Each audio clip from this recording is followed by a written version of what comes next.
सो हम देख रहे हैं स्टैंडर्ड 11th का 7th चैप्टर का। आज सेशन 3 करेंगे। फर्स्ट सेकंड सेशन में हमने शेयर कैपिटल के बारे में और टाइप्स ऑफ शेयर के बारे में सीखा था। आज सेशन 3 में हम शेयर सर्टिफिकेट और डीमैट के बारे में सीखेंगे। तो शेयर सर्टिफिकेट क्या होता है? शेयर सर्टिफिकेट एक डॉक्यूमेंट है और मतलब एक पीस ऑफ पेपर है जिसमें सर्टिफाई किया जाता है, जिसमें लिखा जाता है कि भाई ये जो XYZ शेयर होल्डर है, ये जो XYZ पर्सन है, उसका उसके पास ये ABC कंपनी के 50 नंबर ऑफ शेयर्स उसने ख़रीदे हुए हैं और वो पर्सन हमारा ABC कंपनी का एक शेयर होल्डर है। तो जिस तरीके से आप एग्ज़ाम जब पास करते हो, आप 10th पास करते हो, 12th पास करते हो, उसके बाद आपको एक पासिंग सर्टिफिकेट मिलता है ना। तो पासिंग सर्टिफिकेट क्या है? वो प्रूफ है कि आपने अपना एग्ज़ाम पास कर लिया है। तो वैसे ही ये शेयर सर्टिफिकेट एक प्रूफ है कि आपने ये जो कंपनी है उसके शेयर्स ख़रीदे हैं, उसके सामने आपने पैसे दिए हैं, जितने भी पैसे दिए हो। अगर सपोज़ 10 रुपये का शेयर है लेकिन आपने सपोज़ 3 रुपये दिए हैं, तो वो उसमें लिखा जाएगा कि आपने 3 रुपये अभी तक दे दिए हैं। 10 रुपये का शेयर है, 3 रुपये अभी तक दे दिए हैं और आप अभी इस कंपनी के शेयर होल्डर हो और आपके पास कितने शेयर्स हैं। और ये सब कौन सर्टिफिकेट कौन इशू करेगा? सर्टिफिकेट कंपनी इशू करेगी। अभी अगर हम बोल रहे हैं कि कंपनी सर्टिफिकेट इशू कर रही है तो एक सर्टिफिकेट का ऑथेंटिकेशन होना चाहिए, मतलब वो सही होना चाहिए। हम कैसे वेरीफाई करेंगे कि भाई ये जो सर्टिफिकेट है वो सही है या फिर किसी ने नकली सर्टिफिकेट इशू किया है? तो इसके लिए कंपनी का जो कॉमन सील होता है, जो कि राउंड स्टैम्प हम जिसे कहते हैं, तो वो कॉमन सील वो सर्टिफिकेट पे लगा होना चाहिए और उसमें जो कंपनी के एम्प्लॉयज़ है, ऑथराइज सिग्नेटरी है, उसके डायरेक्टर है, कंपनी सेक्रेटरी है, उन सब का साइन होना चाहिए। So what is share certificate? Share certificate is a document, paper है, पेपर डॉक्यूमेंट है वो। मतलब अभी हम जो सीख रहे हैं वो डॉक्यूमेंट के बारे में ही सीख रहे हैं। तो is a document which is issued under the common seal of the company. Issued under the common seal मतलब उस पर कॉमन सील लगा हुआ रहेगा, कॉमन सील का स्टैम्प लगा हुआ रहेगा। तो हर एक जो शेयर होल्डर है उसको हक है, उसको राइट है कि वो शेयर सर्टिफिकेट रिसीव करे। मतलब अगर सपोज़ 1 करोड़ का शेयर कैपिटल है, मेरे पास सिर्फ 1000 रुपये के शेयर्स है, फिर भी मतलब 1 करोड़ में 1000 रुपये आप परसेंटेज वाइज देखो तो बहुत ही कम है ना। बट फिर भी भले मेरे पास 1000 रुपये है, भले मेरे पास 100 रुपये ही के शेयर्स ही क्यों ना हो, लेकिन वो शेयर सर्टिफिकेट रिसीव करना वो मेरा राइट है। मुझ कंपनी को मुझे 100 रुपये के लिए भी शेयर सर्टिफिकेट देना पड़ेगा। Share certificate is primary evidence of ownership, मतलब वो प्रूफ है कि भाई मैंने शेयर्स खरीदे हैं और मैं एक शेयर होल्डर हूँ। और ये शेयर सर्टिफिकेट में क्या क्या मेंशन किया जाएगा? जो शेयर होल्डर है उसका नाम, एड्रेस मेंशन किया जाएगा और उसने कितने नंबर ऑफ़ शेयर्स खरीदे हैं, शेयर्स का सीरियल नंबर, वो सब मेंशन किया जाएगा। तो उसको हम देख लेते हैं कि details which are to be included in share certificate. तो कंपनीज एक्ट में दिया हुआ है कि आपको कौन कौन सी चीज़ें उसमें मेंशन, शेयर सर्टिफिकेट में कौन कौन से डिटेल्स मेंशन होने चाहिए। कंपनीज एक्ट में उन्होंने फॉर्मेट दिया हुआ है, फॉर्म नंबर SH1। उसमें ये सारी चीज़ें होती है। पहले तो कौन सी कंपनी है उसका एड्रेस क्या है, रजिस्टर्ड ऑफिस का एड्रेस क्या है वो लिखा होना चाहिए। कौन सी कंपनी का ना पूरा नाम लिखा होना चाहिए। कंपनी का ऑथराइज शेयर कैपिटल, मतलब टोटल शेयर कैपिटल जो उन्होंने मेमोरेंडम में लिखा है वो कितना अमाउंट का है। उसके अलावा जो हर एक शेयर है उसका एक सीरियल नंबर होगा। सपोज़ मैंने 100 शेयर इशू किए हैं तो मैं उसको सीरियल नंबर दूंगी A001, A002, A003। हर एक शेयर का सीरियल नंबर होगा। तो इसमें सीरियल नंबर मेंशन करना है। सपोज़ मैंने 100 शेयर खरीदे हैं और मेरे शेयर का सीरियल नंबर है A101, 101 से लेके 200 तक। तो वो शेयर सर्टिफिकेट में मेंशन होना चाहिए कि ये आप शेयर नंबर 101 से लेके A200 तक के शेयर के लिए आप शेयर सर्टिफिकेट इशू कर रहे हो। नेक्स्ट है शेयर जो सर्टिफिकेट है उसका भी एक सीरियल नंबर होगा। पहले हमने क्या देखा? शेयर्स का सीरियल नंबर, अभी शेयर सर्टिफिकेट का सीरियल नंबर। तो जैसे मुझे मिले 100 शेयर्स के लिए एक सर्टिफिकेट मिला, मेरे बाद वाला जो पर्सन है उसने 1000 शेयर्स लिए, उसके लिए उसको एक सर्टिफिकेट मिलेगा। तो शेयर्स का सर्टिफिकेट नंबर डिफरेंट होगा, तो वो भी शेयर सर्टिफिकेट के ऊपर मेंशन होना चाहिए। उसके बाद जो शेयर होल्डर है, जो मेरा नाम होगा, मेरा पूरा एड्रेस होगा, मेरे पास कितने शेयर्स है, उनका सीरियल नंबर क्या है वो तो देख लिया। वो कौन से टाइप के शेयर्स है, मतलब इक्विटी है, प्रेफरेंस है इक्विटी में भी अगर कोई डिफरेंशियल राइट्स वाले शेयर्स है वो सब कुछ मेंशन होना चाहिए। शेयर्स का नॉमिनल वैल्यू, मतलब जो हम फेस वैल्यू या नॉमिनल वैल्यू कहते हैं कि 10 रुपये का है, 100 रुपये का है, वो मेंशन होना चाहिए। और पेड अप वैल्यू, मतलब अगर 10 रुपये का है तो उसमें से मैंने अभी सिर्फ 4 रुपये दिए हैं, तो वो भी मेंशन होना चाहिए कि 4 रुपये दिए हैं और शेयर होल्डर के पास से और 6 रुपये लेने बाकी है। कौन सी तारीख को शेयर्स अलॉट किए गए थे, उसके अलावा और फिर लास्ट में फाइनली कंपनी का कॉमन सील होगा और जो भी ऑथराइज सिग्नेटरीज है, उसके डायरेक्टर्स है और कंपनी सेक्रेटरी है, उनका साइन होगा। इसके अलावा 3 चीज़ें हैं जो कि कंपनीज एक्ट में स्पेसिफिकली लिखी हुई हैं। वो क्या 3 चीज़ें हैं? Common seal compulsorily share certificate में होना चाहिए। अगर वो नहीं है तो वो शेयर सर्टिफिकेट इनवैलिड है, उसको मान्य नहीं माना जाएगा, मान्य नहीं रहेगा वो। ठीक है। सेकंड है सिग्नेचर। तो सिग्नेचर, अगर आपने कोई बोर्ड ऑफ डायरेक्टर्स की मीटिंग में कोई ऑथराइज सिग्नेटरी आपने अप्रूव किया है तो उसका सिग्नेचर होना ज़रूरी है, किसी और का नहीं हो सकता। या फिर आपको एटलीस्ट 2 डायरेक्टर और 1 कंपनी सेक्रेटरी का सिग्नेचर करवाना पड़ेगा। और थर्ड है जॉइंट शेयर होल्डर। अगर मतलब 2 लोगों ने मिल के वो शेयर्स में इन्वेस्ट किया है तो शेयर सर्टिफिकेट में सभी का नाम होगा, वो दोनों लोगों का नाम होगा, या 3 लोगों ने मिल के किया है तो तीनों का नाम होगा। तो इसमें लिखा है कि जो फर्स्ट शेयर होल्डर है उसके अलावा दूसरे शेयर होल्डर्स के भी नाम होंगे। फर्स्ट शेयर होल्डर का बेसिकली ये मीनिंग है, आप जब शेयर के लिए अप्लाई करते हो, आपने जो एप्लीकेशन फॉर्म में 3 लोग साथ में मिलके शेयर्स खरीद रहे हो ना, तो आपने तीनों लोगों के नाम लिखोगे। उसमें से सबसे पहले आप जिस पर्सन का नाम लिखोगे वो हो गया आपका फर्स्ट शेयर होल्डर। तो ये माना जाता है कि वो फर्स्ट शेयर होल्डर के पास ज़्यादा राइट है, या फिर वो जो 3 लोग हैं उसमें से मेन जो पर्सन है वो फर्स्ट शेयर होल्डर है। तो ऐसा नहीं है कि सिर्फ फर्स्ट शेयर होल्डर का नाम लिखा जाएगा, उसमें जो तीनों के तीनों लोगों के नाम लिखे जाएंगे। नेक्स्ट है डीमटीरियलाइजेशन ऑफ शेयर्स। तो अभी क्या होता है, अभी जो है सारे शेयर सर्टिफिकेट, मतलब शेयर सर्टिफिकेट इशू नहीं होते हैं, सभी शेयर सर्टिफिकेट को कंपलसरीली इलेक्ट्रॉनिक फॉर्मेट में ही मेंटेन किया जाता है। मतलब पहले जो हमको फिज़िकली डॉक्यूमेंट में मिलता था वो अभी सब कुछ ऑनलाइन हो गया है। तो पहले क्या होता था, जब हम शेयर्स ख़रीदते हैं तो ऐसा ज़रूरी नहीं ना कि मैंने आज शेयर ख़रीदा मैं 1 महीने बाद उसको बेच दूँगी। बहुत से लोग हैं जो सालों साल तक शेयर्स को रखते हैं, मतलब 20 साल तक रखा, 30 साल तक उन्होंने शेयर सर्टिफिकेट संभाल के रखा। पर उसमें क्या होता है, आपको जो शेयर सर्टिफिकेट तो पेपर है, तो आपने पेपर पे देखा होगा बहुत पुराना पेपर होता है तो येलो हो जाता है। येलो होने के बाद वो थोड़ा ब्रिटल हो जाता है, कमज़ोर हो जाता है, आराम से फट जाता है, टूट जाता है। या फिर ऐसा हो सकता है कि आपने अपना घर चेंज किया या फिर कहीं गए तो वो गायब हो गया, मिसप्लेस हो गया, या फिर कहीं चोरी हो गया। तो ये सब रीज़न की वजह से क्या होता है, आपका शेयर सर्टिफिकेट ख़राब हो जाता है। आपका वो जो आपने इन्वेस्ट किया है ना, शेयर सर्टिफिकेट क्या सिग्निफाई करता है कि आपके पास इतना पैसा है, तो वो आपने इतना पैसा डाला हुआ है उसमें। तो शेयर सर्टिफिकेट के खो जाने की वजह से, मिसप्लेस हो जाने की वजह से आपको फाइनेंशियली भी काफ़ी लॉस हो जाता है। तो इसके लिए शेयर सर्टिफिकेट अगर ना हो तो बेटर है। तो उन्होंने ये निकाला है कि शेयर सर्टिफिकेट नहीं होना चाहिए, आप उसको इलेक्ट्रॉनिक फॉर्म में होगा तो वो कभी खोएगा नहीं, मिसप्लेस नहीं होगा, या फिर उसका जो पेपर है वो कभी डैमेज नहीं होगा, क्योंकि वो इलेक्ट्रॉनिक फॉर्म में है तो कभी डैमेज नहीं होगा।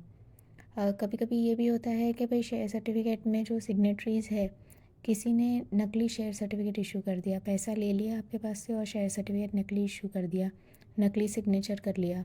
तो लेकिन जब आप डीमैट से ट्रांजैक्शन करते हो, आप ऑनलाइन ट्रांजैक्शन करते हो, तो आपको पता है कि भाई कुछ नकली काम नहीं हो रहा है। तो यहाँ पे फिर वापस एक एडेड सिक्योरिटी का भी एक बेनिफिट मिल जाता है आपको। So the share certificate is primary evidence. If original share certificate is lost, stolen, destroyed or torn, to get the duplicate share certificate is a very long and costly procedure. तो अगर कुछ भी problem होता है तो आपको share certificate मिल सकता है, लेकिन ज़रूरी नहीं है। मतलब जो कंपनी है वो पहले पूरा वेरीफाई करेगी कि हाँ आप एक्चुअली शेयर होल्डर हो ना। अगर वो वेरीफाई कर पाएगी ये बात तो आपको डुप्लीकेट शेयर सर्टिफिकेट इशू करेगी। उसके लिए आपको पैसा भी बहुत देना पड़ेगा, फ़ीस भी देना पड़ेगा उसका। लेकिन अगर सपोज़ कंपनी वेरीफाई नहीं कर पाई, या फिर सपोज़ आपके पास इतना नॉलेज ही नहीं है प्रोसीजर का और आपने ये चीज़ टेकअप ही नहीं की, तो आपका पूरा पैसा वेस्ट हो जाएगा। तो to avoid this difficulties, dematerialization of shares was started. अभी डीमटेरियलाइज्ड शेयर मतलब उसको हम शॉर्ट में कहते हैं डीमैट। तो एक डीमैट अकाउंट होता है। डीमैट अकाउंट कहाँ पे कौन हैंडल करता है? 2 इंस्टीट्यूट है हमारे पास, NSDL एंड CDSL। तो सारे जो डीमैट अकाउंट है वो ये दोनों जो यूनिट, ये जो दो जो कंपनीज़ है वही हैंडल करती है, NSDL और CDSL। कोई और यहाँ सारे डीमैट अकाउंट यहीं पे ओपन होते हैं और कोई भी डीमैट अकाउंट ओपन नहीं कर सकता। जैसे आपने देखे ज़ेरोधा वाला है, या फिर ईटी मनी है, या फिर आप ICICI डायरेक्ट देखो, सभी बैंक्स का खुद का प्लेटफॉर्म है शेयर ट्रेडिंग का। तो ICICI डायरेक्ट करके है, SBI का भी मैं नाम भूल गई, शायद smart SBI something of that sort है, उसका वो ट्रेडिंग अनेबल करता है। तो पर ये क्या होता है, वो लोग आपको डीमैट अकाउंट प्रोवाइड नहीं करते। सपोज़ आप ICICI डायरेक्ट में लॉगिन अपने आप को रजिस्टर करते हो, तो आपने रजिस्टर भले ICICI के साथ किया है, लेकिन जब आपका डीमैट अकाउंट बनेगा वो NSDL या फिर CDSL के साथ ही डीमैट अकाउंट बनेगा। जो ICICI है वो सिर्फ आपको एक प्लेटफॉर्म दे रहा है जिसके थ्रू आप जो NSDL में आपका डीमैट अकाउंट है उसको ऑपरेट कर सकते हो। मतलब ICICI आपको एक पोर्टल दे रहा है, एक वेबसाइट दे रहा है जिसमें आपको दिख रहा है, मतलब आपके लिए ये कन्वीनियंट है, आप देख सकते हो कौन सा शेयर अच्छा परफॉर्म कर रहा है, कौन सा ख़राब परफॉर्म कर रहा है, किसका क्या फाइनेंशियल है, किसको कितना प्रॉफिट है, कौन कितना डिविडेंड दे रहा है, ये सब डेटा दे रहा है।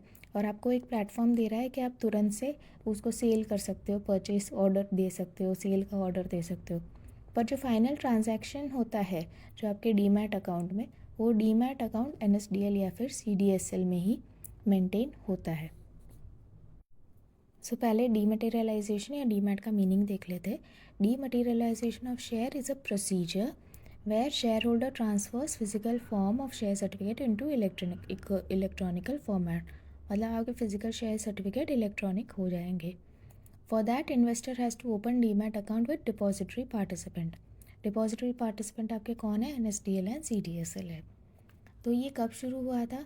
सेबी बनी थी 1992 में, वो एक स्कैम हुआ था, उसके बाद सेबी बनी थी और फिर सेबी ये वाली चीज़ लेके आया था कि सभी के लिए डीमैट अकाउंट होना कंपलसरी है। स्टार्टिंग में तो थोड़ा ऑप्शनल था, थोड़ा टाइम पीरियड दिया था डीमैट में शिफ्ट होने के लिए, लेकिन अभी के केस में ऐसा है कि कंपलसरी है, आपको सारे ट्रांजैक्शन डीमैट के थ्रू ही होगा। फिजिकल शेयर सर्टिफिकेट अभी इशू नहीं होते हैं। तो पहली चीज़, how and where a demat account can be opened. Dematerialization एक प्रोसेस है जहाँ से आप फिजिकल शेयर सर्टिफिकेट को इलेक्ट्रॉनिक में कन्वर्ट कर सकते हो। तो 2 इंस्टीट्यूशन हैं, NSDL और CDSL।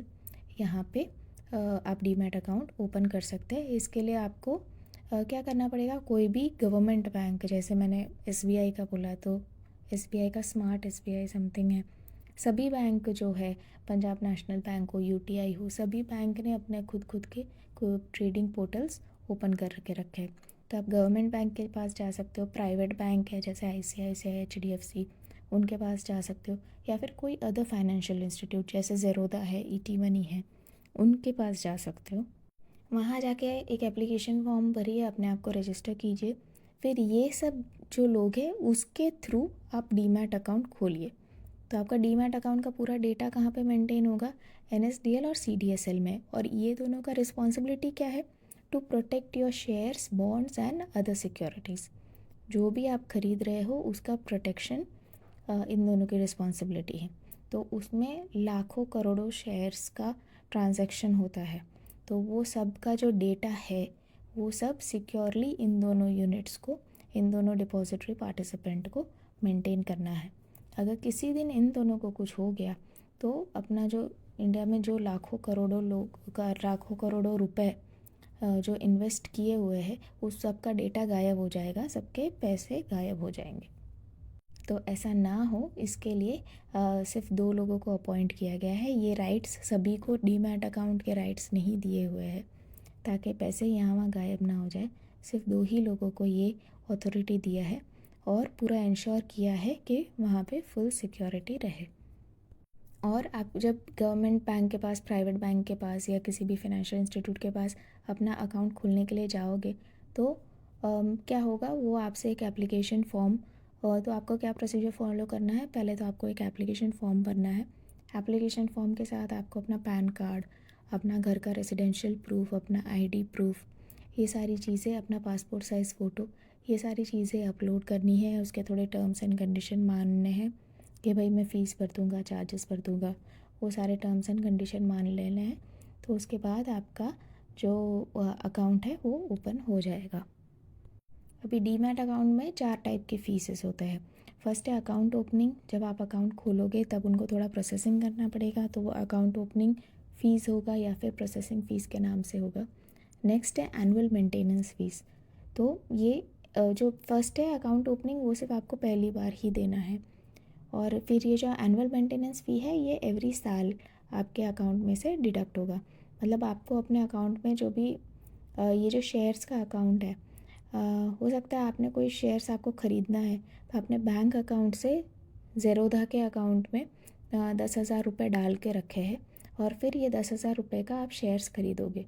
तो अपने शेयर्स ख़रीदा है तो 9,900 रुपये के शेयर्स ख़रीदे हैं, तो बाकी का जो 100 रुपये होगा उसमें से ये अपने एनुअल मेंटेनेंस फ़ी डिडक्ट कर लेंगे। और अगर सपोज़ आपके ये जो ज़ेरोधा के अकाउंट है उसमें बैलेंस नहीं है, तो वो माइनस में आपको दिखाएगा कि भाई आपका फ़ीस भरना पेंडिंग है। आप जब भी उसमें पैसे डालोगे शेयर्स ख़रीदने के लिए, वो उसमें से एडजस्ट कर लेगा। But basically this is an annual fee, हर साल आपको चार्ज किया जाएगा। उसके बाद है कस्टोडियन फ़ीस। कस्टोडियन फ़ीस में आपके पास कितने शेयर्स है उसके ऊपर एक एनुअल फ़ीस लगेगा। फॉर ये इसलिए कि सपोज़ मैंने अपना एक अकाउंट खोला है कहीं पे भी, और मैंने सिर्फ शेयर्स लिए हैं 10,000 रुपये के, तो और किसी के पास 1 करोड़ के शेयर्स है अपने अकाउंट में पड़े हुए, तो आप जो 10,000 रुपये वाले शेयर होल्डर है और 1 करोड़ वाला जो शेयर होल्डर है, वो दोनों से सेम फ़ीस तो चार्ज नहीं कर सकते हो ना। तो इसलिए कस्टोडियन फ़ी किस पे डिपेंड करता है कि आपके अकाउंट में कितने शेयर्स है, उसका बैलेंस कितना है। तो 10,000 रुपये वाले शेयर होल्डर का कम फ़ीस होगा, 1 करोड़ वाले से ज़्यादा फ़ीस होगा। नेक्स्ट है ट्रांजैक्शन फ़ी। ट्रांजैक्शन मतलब अगर मैं परचेज़ कर रही हूँ कोई शेयर्स तो भी मुझे एक फ़ीस देना पड़ेगा। अगर वही सेम शेयर्स मैं बाद में जब सेल करूँगी तभी भी मुझे फ़ीस देना पड़ेगा। तो इसमें वापस अलग अलग टाइप के इन्वेस्टर्स होते हैं। तो कुछ इन्वेस्टर्स ऐसे होते हैं जो लॉन्ग टर्म के लिए ख़रीदते हैं, तो वो उनका जो ट्रांजैक्शन है वो बार बार परचेज़ सेल नहीं करेंगे। उन्होंने एक बार परचेज़ कर लिया तो 6-7 महीने तक रखेंगे, उसके बाद उसका परफॉर्मेंस देखेंगे, सेल करेंगे। तो हो सकता है पूरे साल में उनके पास 15-20 ट्रांजैक्शन हो। लेकिन बहुत से लोग ऐसे होते हैं जो डेली ट्रेडिंग करते हैं, तो डेली शेयर्स को खरीदेंगे, सुबह ख़रीदा दोपहर को बेच दिया, फिर दोपहर को दूसरा ख़रीदा, वापस 3 बजे उसको बेच दिया। तो एक ही दिन में हो सकता है उनके 15-20 ट्रांजैक्शन हो, तो साल में तो बहुत ज़्यादा हो जाएगा। और दूसरा बंदा ये है, इन्वेस्टर है, जो कि पूरे साल में 15 ट्रांजैक्शन कर रहा है। तो आप दोनों जो पर्सन हैं उनका जब ट्रांजैक्शन अलग होता है तो आपके जो सर्वर है उस पर लोड भी अलग अलग पड़ता है। आपका जो डीमैट अकाउंट है उसको काम भी अलग अलग तरीके से ध्यान रखना पड़ता है। तो आप एक ही पर्सन है जो बहुत ज़्यादा ट्रांजैक्शन कर रहा है, उसके पास से आप ज़्यादा फ़ीस लेना चाहते हो, कम ट्रांजैक्शन वाले से कम फ़ीस लेना चाहते हो। तो ये 4 टाइप की फ़ीस आपको ध्यान रखना है। एक प्रोसेसिंग फ़ी या फिर अकाउंट ओपनिंग फ़ी सिर्फ एक ही बार वो लिया जाएगा। एनुअल मेंटेनेंस फ़ी सभी से लिया जाएगा साल में एक बार। कस्टोडियन फ़ी आपका जो शेयर का अमाउंट है उस पर डिपेंड करता है। और ट्रांजैक्शन फ़ी आप कितनी बार परचेज़ कर रहे हो, कितनी बार सेल कर रहे हो, कितने ट्रांजैक्शंस कर रहे हो, उस पर डिपेंड करता है। नेक्स्ट है एडवांटेजेस ऑफ डीमैट अकाउंट। तो इसमें क्या हो गया कि सेल का शेयर्स का जो सेल परचेज़ है वो सारे ट्रांजैक्शन बहुत इजी हो गए और स्पीडी हो गए। पहले परचेज़ सेल करने के लिए आपको 2-3 महीना लगता था। शेयर सर्टिफिकेट जाएगा कंपनी के पास, वो लोग नाम चेंज करेंगे, बोर्ड में अप्रूवल करवाएंगे, सब करवाएंगे, फिर आपको रिटर्न करेंगे शेयर सर्टिफिकेट। तो बहुत ही लेंदी था। अभी आप तुरंत एक माउस का क्लिक करो और वो सेल हो जाता है। नेक्स्ट है जो ट्रेडिंग एक्सपेंस है वो काफ़ी लो है। तो पहले वही आपको शेयर सर्टिफिकेट पोस्ट करना पड़ता था, उसके लिए इंतज़ार करना पड़ता था, फिर वो वापस आता था, उसके लिए भी थोड़ी फ़ीस भरनी पड़ती थी। अभी क्या है, आप जितना ट्रांजैक्शन कर रहे हो, जितना आपका शेयर का अमाउंट है उस पर डिपेंड करता है फ़ीस। तो कंपैरेटिवली पहले के कंपैरिजन में अभी एक्सपेंसेस काफ़ी लो है। नेक्स्ट है आपका जो डीमैट अकाउंट है उसको आप गिरवी रख सकते हो, क्योंकि डीमैट अकाउंट में जो भी शेयर्स है वो आपके एसेट है।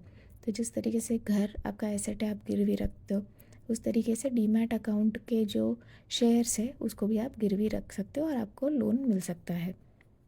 नेक्स्ट है financial liquidity remains with the investor. इसका मतलब अगर मैं कोई शेयर परचेज़ कर रही हूँ तो तुरंत मेरे अकाउंट में आ गए। अगर मैंने 10 बजे शेयर परचेज़ किया है तो 10 बजे ही मेरे अकाउंट में आ जाएंगे, मैं उसको 10-15 को सेल वापस कर सकती हूँ, तो मेरे पास फुल लिक्विडिटी रहता है। पहले टाइम में क्या होता था कि इस तरह तुरंत से नहीं होता है, उसको पूरा प्रोसेस करने में 2-3 महीने लग जाता है। तो जो परचेज़र है उसके पास तब तक तो उसके पैसे फंस गए ना, तो उसके पास लिक्विडिटी नहीं रहती। अभी बिकॉज तुरंत से ट्रांजैक्शन हो रहा है तो उसके पास लिक्विडिटी है। मतलब मैंने अभी ख़रीदा, मुझे 5 मिनट बाद फ़ोन आया कि नहीं नहीं घर पे कुछ प्रॉब्लम हो गया है, पैसे की ज़रूरत है, तो मैं उसको तुरंत बेच भी सकती हूँ। नेक्स्ट है ओनरशिप इज़ ट्रांसफर्ड इमीडिएटली। वो हम ऑलरेडी देख चुके हैं कि भाई तुरंत ही सारा काम हो जाता है। नेक्स्ट है बोनस शेयर भी आपको डीमैट अकाउंट में तुरंत से आ जाता है कि जो आपके इक्विटी शेयर्स है, तो कई बार कंपनी अपने जो इक्विटी शेयर होल्डर्स है उनको बेनिफिट देने के लिए उनको एक एक्स्ट्रा शेयर दे देते हैं। वो बोलते हैं कि आपके पास 2 शेयर है तो मैं आपको एक और शेयर बोनस की तरह एज अ रिवॉर्ड दे रहा हूँ कि हमारी कंपनी ने बहुत अच्छा परफॉर्म किया, तो हम आपको बोनस दे रहे हैं एक शेयर का। तो वो बोनस जो शेयर है वो भी आपके अकाउंट में ऑटोमेटिकली आ जाता है। नेक्स्ट है आपको ऐसे कुछ अलग से लेजर या कुछ बना के रखने की ज़रूरत नहीं है, ये बिकॉज ऑनलाइन है। आपको आपके पास सपोज़ अगर 10 कंपनी के शेयर है तो आपको तुरंत से ही दिख जाता है। आप जैसे ही लॉगिन करोगे आपको पूरा डेटा दिख जाएगा कि आपके पास कौन कौन सी कंपनी के शेयर है, कितने शेयर है, उसका आपने कौन से प्राइस पे ख़रीदा था और उसका आज का वैल्यू क्या है, आप प्रॉफिट में हो कि लॉस में हो, सब कुछ पूरा डेटा आपको तुरंत से ही मिल जाता है। आपको कोई अलग से अकाउंटिंग मेंटेन करने की ज़रूरत नहीं है। डीमैट अकाउंट को आप शेयर्स खरीदने के लिए तो यूज़ करते हैं, साथ में म्यूचुअल फ़ंड ये सब चीज़ें खरीदने के लिए भी यूज़ कर सकते हैं। दूसरा, उसमें कोई रिस्क नहीं है कि किसी ने नकली सिग्नेचर करके आपको झूठा शेयर बेच दिया या फिर आपका शेयर सर्टिफिकेट खो गया, डिस्ट्रॉय हो गया, आग लग गई, ऐसा कोई रिस्क नहीं है। और इसमें फाइनली ये है कि भाई कंपनी को बहुत आसानी से पैसा मिलता है, तो कंपनी के पास आजकल पैसा बहुत ज़्यादा आता है। पहले क्या था, बिकॉज इसका प्रोसीजर इतना ज़्यादा लेंदी था तो लोगों को समझ में नहीं आता था। जिसको समझ में आता था उसको भी ऐसा लगता था कि भाई मैं जॉब करने जाऊँ, कि ये सारी चीज़ों के लिए एप्लीकेशन भरने के लिए और ये सब काम करने के लिए जाऊँ। तो अभी बिकॉज इतना ईजी हो गया है तो सभी लोग अपना जो पैसे हैं, अपने पास थोड़ा भी एक्स्ट्रा सेविंग है तो एफडी में डालने के बदले अभी सब शेयर्स खरीदना शुरू कर दिया, तो कंपनी के पास बहुत ज़्यादा पैसा आना शुरू हो गया है। अभी इसमें जो लिमिटेशन है वो 2 है। पहली चीज़ तो बहुत ज़्यादा इजी हो गया है ट्रेडिंग करना, शेयर्स का परचेज़ और सेल करना काफ़ी इजी हो गया है, तो इसकी वजह से ट्रेडिंग बहुत ज़्यादा बढ़ गया है। ट्रेडिंग बढ़ने की वजह से क्या होता है कि जिन लोगों को प्रॉपर ज्ञान नहीं है, प्रॉपर नॉलेज नहीं है, उन लोगों को बहुत लॉस फेस करना पड़ता है।